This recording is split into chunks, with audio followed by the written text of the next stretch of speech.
మీరు నిర్ణయం చేసుకొని మీ గోల్ తీర్చడానికి ఇది మొదటి మెట్టు. అందుకే ఆ గ్రూప్ని ప్రత్యేకంగా మీరు సెలెక్ట్ చేసుకొని మీ స్థాయికి తగ్గట్టు, మీ సామర్థ్యానికి తగ్గట్టు గ్రూప్ని చేసుకుని మీకు మంచి భవిష్యత్తు ఉండాలని అందరూ కూడా ఇక్కడ మాకు ఎవరు కూడా దగ్గర వాళ్ళు ఎవరు దూరం వాళ్ళని ఆలోచన మాకు ఎప్పుడు ఉండదు. పిల్లలందరూ మాకు సమానమే. ఎవరు బాగా చదువుకుంటారో, ఎవరు మంచిగా ప్రవర్తిస్తారో వాళ్ళంటే కొద్దిగా అభిమానం ఉంటుంది, తప్పదండి. మిగిలిన వాళ్ళ మీద కూడా ఇంకా ఎక్కువ అభిమానం ఉంటుంది. ఎందుకు వాళ్ళు మార్చడానికి ప్రయత్నం చేస్తాం, ఎక్కువ వాళ్ళతోనే మేము గడుపుతుంటాం. అందుకు ఒకవేళ మేము హార్ష్గా ప్రవర్తించినా మీకోసమే, కోపపడినా మీకోసమే, కొట్టినా మీకోసమే. ఎందుకంటే ఎవరు ఇక్కడ ఆస్తులు ఎవరో వాటాలో మీ ఆస్తులు మేము తీసుకోలేదు, మా ఆస్తులు మీరు తీసుకోలేదు. మా ప్రయత్నం అంతా మీకు బాగుపడడానికి. ఎవరు చేస్తున్నా ఇక్కడ అందరం కూడా అధ్యాపకులు అయితేనే, ముఖ్యంగా ఫిజికల్ డైరెక్టర్ అయితే నేనైతేనే ఒక్కోసారి కఠినంగా ప్రవర్తిస్తున్నాం, తప్పనిసరి పరిస్థితి. దాన్ని మీరు అర్థం చేసుకుని మంచి భవిష్యత్తుని మీరు పునాది వేసుకుని మంచి జీవితాలను మీరు ఉండాలని మరోసారి భగవంతుని ప్రార్థిస్తున్నాను. మీ అందరికి కూడా మంచి జీవితాలు ప్రసాదించాలని కోరుకుంటున్నాను. అయితే ఇంకొక విషయం, ఇప్పుడు బాలల దినోత్సవం జరుపుకోవడానికి మొదటి కారణం ఎప్పుడు ఒకసారి ప్రయత్నం చేద్దామనేది ఒకటి. రెండోది ఏంటంటే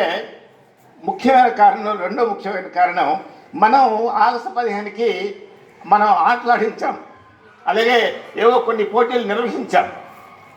ఫ్రెషర్స్ డే నాడు మనం ఆ ప్రైజెస్ ఇవ్వలేకపోయాం. అది ఇవ్వడానికి ఆ సమయం చాలక అకేషన్ ఏదో ఒక సందర్భంలో ఇది మనం ఇక్కడ అందరం సమావేశమై ఆ బహుమతులు మీ అందరి సమక్షంలో ప్రదానం చేద్దామనే ఉద్దేశంతోనే, బహుమతి అనేది దాని విలువ ఎంత అనేది కాదు, అందరి సమక్షంలో ఒక గిఫ్ట్, అది ఒక గొప్పతనం. అందుకు అవన్నీ కూడా అందరినీ ఒక దగ్గర సమావేశపరిచి అందరి సమక్షంలో మీకు ఆ బహుకరణ చేద్దామనే ఉద్దేశంతో రెండవ ముఖ్యమైనటువంటి అంశం అది. ఈ రెండు విషయాల్లో ఆలోచించి ఈ నిర్ణయానికి వచ్చాం. ఎందుకు క్లాస్ వారీగా కాకుండా అందరూ ఒక దగ్గర కూర్చొని ఈ సభ నిర్వహించాం.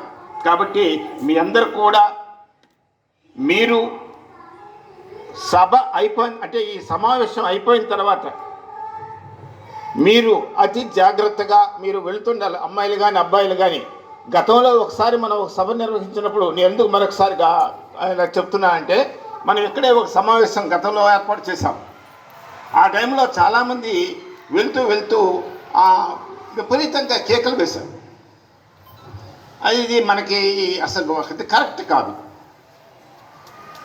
గౌరవం తక్కువ.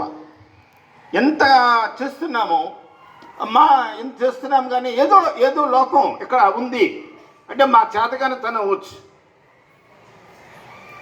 దాన్ని ఒకసారి మీరు ఆలోచించండి. ఎందుకు చిన్నపిల్లలేం కాదు.